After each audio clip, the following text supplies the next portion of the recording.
UP में योगी cabinet का विस्तार। सूची में पहले से ही फिट था इन सभी का नाम। खत्म हुआ सभी का इंतजार, 4 को मिला मंत्री पद का उपहार। समीकरणों को साधने में कामयाब हुआ बीजेपी हाईकमान। देश के सबसे बड़े राज्य यानी उत्तर प्रदेश में मंगलवार को कैबिनेट विस्तार हुआ।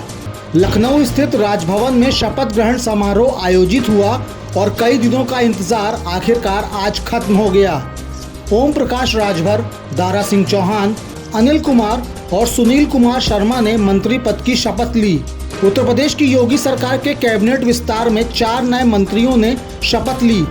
राजभवन में राज्यपाल आनंदीबेन पटेल ने सुभाषपा प्रमुख ओम प्रकाश राजभर, रालोद विधायक अनिल कुमार, बीजेपी नेता दारा सिंह चौहान और सुनील कुमार शर्मा को पद और गोपनीयता की शपथ दिलाई। हालांकि सुभाषपा प्रमुख ओम प्रकाश राजभर और दारा सिंह चौहान का मंत्री बनना लगभग तय माना जा रहा था। अब समझते हैं समीकरणों को। दारा सिंह चौहान, लोनिया समाज में अच्छी पकड़।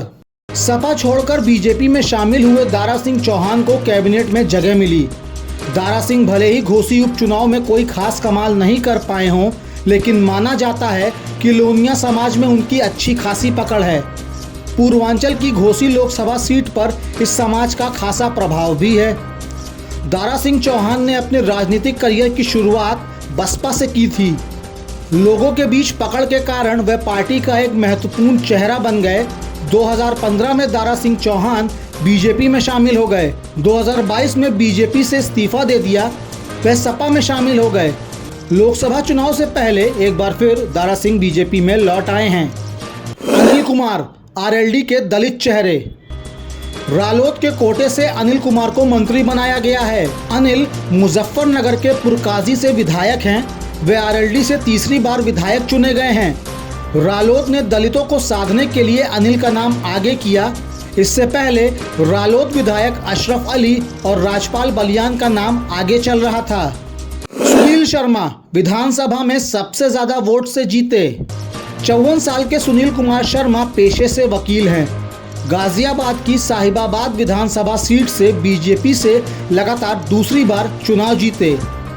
2017 के चुनाव में सुनील शर्मा को कुल 2,62,741 वोट मिले थे। उन्होंने कांग्रेस प्रत्याशी अमरपाल शर्मा को 1,50,000 से ज्यादा वोटों से हराया। 2022 में सुनील शर्मा ने अपना ही रिकॉर्ड तोड़ा। उन्होंने 2,14,885 वोटों से जीत दर्ज की। उन्हें 3,22,045 वोट मिले। यह जीत 2022 के विधानसभा चुनाव में सबसे बड़ी थी। पूर्वांचल में राजभर प्रभावी। 2022 विधानसभा चुनाव के दौरान सुभाषपा और सपा का गठबंधन था। इसका नुकसान पूर्वांचल की 6 सीटों पर बीजेपी को हुआ। दरअसल बीजेपी यूपी की 80 में से 80 सीटें जीतने का दावा कर रही है। इसलिए बीजेपी का राजभर को मंत्री बनाना एक मजबूरी भी है। पूर्वांचल के 25 में से 18 जिलों में राजभर मतदाता अच्छी तादाद में है। ओम प्रकाश राजभर की राजभर वोट पर मजबूत पकड़ है। पूर्वांचल की गाजीपुर, बलिया, सलेमपुर, जौनपुर, आजमगढ़ और मऊ समेत करीब दर्जन भर सीटों पर राजभर मतदाता जीत और हार तय करने की स्थिति में हैं। Bureau report, संदेशवाहक।